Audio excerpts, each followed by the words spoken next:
বেশ কয়েকদিন ধরেই বিশ্বজুড়ে চলছে ভূমিকম্প ভীতি। প্রথমে হলো ভেনেজুয়েলায়, এরপর হলো জাপানে, আর এবার ভূমিকম্পের শিকার মেক্সিকো। তাও একবার নয়, মেক্সিকো কেঁপেছে পরপর 3 বার।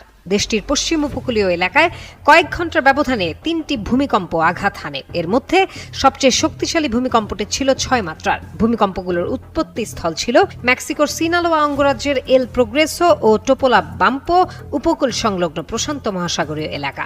যুক্তরাষ্ট্রের ভূতাত্ত্বিক জরিপ সংস্থা ইউএসজিএস জানায়, সবচেয়ে শক্তিশালী 6 মাত্রার ভূমিকম্পটি মঙ্গলবার দুপুর 12টা 45 মিনিটে এল প্রোগ্রেসো থেকে প্রায় 75 কিলোমিটার দূরে আঘাত হানে। পরে স্থানীয় সময় সন্ধ্যায় টোপোলো বাম্পো থেকে 59 কিলোমিটার দূরে 4.5 মাত্রার অপর ভূমিকম্পটি আঘাত হানে। তার কিছু পরেই রাতের দিকে একই এলাকার কাছাকাছি 5.3 মাত্রার আরেকটি ভূমিকম্প অনুভূত হয়। তবে ভূকম্পনের ঘটনায় তাৎক্ষণিকভাবে হতাহত বা বড় ধরনের ক্ষয়ক্ষতির কোনো খবর পাওয়া যায়নি। প্রশান্ত মহাসাগরীয় রিং অফ ফায়ারের অংশ হওয়ায় মেক্সিকো বিশ্বের অন্যতম ভূমিকম্প প্রবণ দেশ।